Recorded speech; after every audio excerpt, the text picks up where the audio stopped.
Western luxury brands. Let's take you through what's happening on the other side, because the heat is being felt by Russia as well. Western luxury brands like Louis Vuitton, Zara, Hermes, Chanel are dumping Russia in droves. This you already know.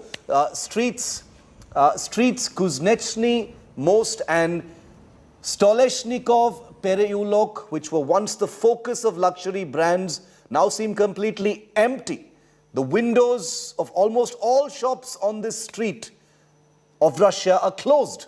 The central H&M store in Tverskaya also seem to be closed, although people were still trying to find someone inside. Our correspondent Elnar Bainazarov brings you this exclusive ground report from a Moscow high street that is now a ghost street. It used to have the world's biggest brands. Here's what it looks like. More and more Western companies are withdrawing from the Russian market. Today there was an announcement that Nike, Zara, Massimo Dutti and even Gucci and Versace would stop providing their Russian customers with their services. As in Russia, it's the 3 days in a row of public holidays because of 8th of March of International Women's Day. So Russian men are apparently facing more and more problems trying to find out what to buy to their significant one, to their girlfriends. Although it's not severe problems in Russia, since most of the population, even in here in Moscow, the most populous and most rich city of the country, they are not used to be customers of these shops, since it's mostly the luxuries industry. And more problems were caused by the announcement by the Russian Ministry of Trade and some entertainment like Netflix, TikTok withdrawing from Russian market, and in Russia Facebook has been already banned. And some problems, some panic was caused by this announcement by the enterprise Ashang and X5 Retail Group, which is the biggest producer of products in Russia, that products will be limited to one hand, so you can't buy more than 10 kilos of sugar per one person. So that caused some kind of panic in Russian industry, although Russians are used to these bad times, and among most of the population you can see that they're panicking, that they are thriving to buy as much stuff as possible. And as I know from my sources, among my colleagues and among my acquaintances in this IKEA and other shops, their workers, their employees won't be fired. They have the temporary day offs. So this is why we can say that these Western enterprises are going to fire their workers, and apparently we don't have any dates when these shops will reopen in Russia anytime soon. Elnar Bainazarov, special correspondent for India Today, reporting from Moscow. And Elnar Bainazarov, who sent us that very disconcerting report from a high street in Moscow, is with me live from Russia's capital. Good morning, Elnar. Thank you for that report. Really disturbing and unsettling to see these things, because these are things that affect the person on the street, the person on that high street. The common Russian are really feeling the heat. And as we had discussed last week, Elnar, this week more of that heat is going to be felt by common Russians. Isn't that true? Yeah, that's true. And according to some sources among Russian media, more than 230 companies have already temporarily or forever left Russia. So every morning, every Russian is waking up to announcement that yet another Western company have left Russian market. So today we woke up to the news that the giant of the furniture production, OB from Germany, is leaving Russian market. And OB was very popular among Russians because it was a really good shop if you want to repair something in your house. So you were going to OB because it was quite cheap and really popular among the population. And also we were woke up to the news that Ernst & Young, who is producing really good stuff for your bath, is already left Russian market from the morning. But according to the sources in these companies, we know that these companies will not fire their workers. So that gives a little bit of hope that these companies will return back, because their workers were given some day off, some holidays, and they are still being paid. So that gives a small bit of hope. And also, I want to mention, behind me is Bolshoi Theater of Moscow, and more Russian people who are working in the fields of culture and who are working for the state. They are being fired or they are quitting their jobs because of their anti-war position. So yesterday, we have known that the main conductor of Bolshoi Theater, which is behind me, which is the main stage for Russian ballet and Russian opera, Tugan Sahiyev, he decided to quit his job in Bolshoi Theater and his job in Toulouse Theater in France, saying that he was told to make decisions to choose whether he is going to be for war or he is going to be against war. Yeah. Although I have to mention that according to the new Russian law, calling war invasion or calling it war is illegal in Russia, and it could lead up to 15 years in jail. And we already have seen that many Russians who are chanting no war, who are chanting that they wish to have peace with Ukraine, they were having these bails and they were having fines up to 30,000 Russian rubles. It's roughly $500. Incredible, incredible. I mean, the crackdown on those calling for an end to the war is taking place. It's almost unreal, Elnar, because you revealed that to us a few days ago when you said calling this war an invasion and calling this special operation an invasion is actually considered illegal in Russia. Has that had any effect on the big anti-war protests in Moscow? I remember last week we had seen large crowds in Moscow and St. Petersburg, Elnar, as a result of these new rules and making the calling of this war and an invasion illegal. Has that had some kind of a chilling effect on activists and people on the streets, or are those protests still happening?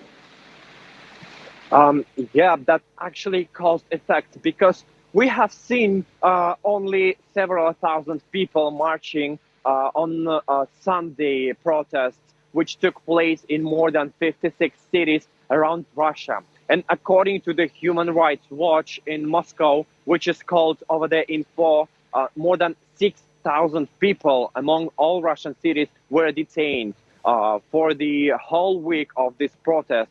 It's more than it was last year when Alexei Navalny, the prominent Russian opposition leader, who is currently in prison, last year in January, there were like marchings, there were massive protests in Russia, and only 4,000 people then were detained. So this year we're having 6,000 detainees. So it means that we have more people coming to the street and we have more detainees around Russian cities. And we have seen in this Sunday protest that people who were taken to custody, they were beaten there according to their testimonies, and caused some kind of fear among Russians, because yesterday and today we have public holidays. We have 3 days of holidays actually in row, because of 8th of March is International Women's Day in Russia. And yesterday we saw almost no protest. We saw some single people standing on the streets with their slogans, with their chants, no war and peace with Ukraine. And we saw that police was really cruel and was really rude to these protesters. So today and tomorrow, we don't await massive protests, at least in Moscow. I don't know about the St. Petersburg, which is the some kind of cradle of revolution in Russia. And indeed, I guess that in St. Petersburg, there might be some protests, but I don't think they would take much space. And I have to mention that Russian journalists and Russian media, more and more media outlets are being closed because they don't want to work in this censorship, in this frame of censorship. So more and more Russian media outlets decide to close. And for example, the most famous radio station of Russia, Echo Moskvy, Echo of Moscovian, it was working since 1990 for more than 30 years without any stops. And the only stops was in 1991 when the putsch began in Moscow. And this year, just a few days ago, this radio station Yes. was to be dissolved and to be liquidated, and all of its stuff was fired. So we see the pressure on the independent media. Absolutely. One final question from you, because it's very valuable to get that insight from an independent journalist in Moscow at this time, and India Today is the only one to have that. Elnar, is what do you see happening next in Kyiv itself? Things have become a little confusing now. There are a couple of ceasefire over the last 48 hours. Do you see a capture of Kyiv happening? There has also been buzz over the foreign ministers of both countries possibly meeting in a third country. There's no confirmation of that. They've got these very tenuous peace talks that are continuing in Belarus as well. But what is your perspective as a journalist from Moscow over what you think Russia is going to do next in Kyiv? And you had Zelensky put out a video today also saying, "Here I am, bring it on. This is where I am, this is my location." Yeah, we heard that Mr. Zelensky, the president of Ukraine, have made his statement stating that he hopes that these rounds of negotiations, the third of them took place in Belovezhskaya Pusha in Belarus yesterday. He hopes that these rounds of negotiations could pave a way to peaceful solution of this conflict. But he told us that there are no grounds to say something about this. And we know that on 10th of March, the meeting of foreign minister of Russia and Ukraine, actually on the highest level ever on this, the whole year, is going to take place. But according to my sources, nothing really general and nothing really groundbreaking is going to be discussed. And because these ministers is not so much high level. And we only could say that something groundbreaking would be discussed when the negotiations would return to Minsk process. And I have to remind you that when Minsk process negotiations were going and were taking place between Moscow and between Kiev and between the so-called DNR and LNR republics in southeast of Ukraine, and these meetings were held by the administration of President of Russia and Ukraine. So until we see that these negotiations are taken to this highest level of the administration of both presidents, we can't say that something really groundbreaking is going to take place. And according to my information, a Russian minister and Turkish minister and Ukrainian minister, they both are going to meet, and also the head, the president of the International Red Cross, Peter Maurer, is going to be there in Antalya Diplomatic Forum in Turkey. So I guess both parties and all of these four parties are going to concentrate mostly on humanitarian issues.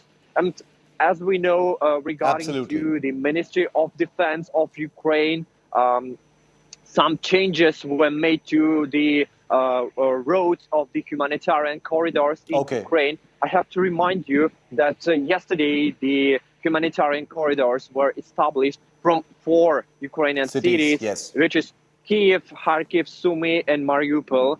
And we know that Russia offered that these roads would lead only to Russian cities or to Belarusian cities. So for many Ukrainian people captured in these cities, this is not acceptable because they want to live to Ukrainian side. And this is why, I guess, yesterday, when Russian and Ukrainian parts were taking negotiations, they have agreed that these humanitarian roads must be changed. And according to Ukrainian Ministry of Defense, some progress was achieved.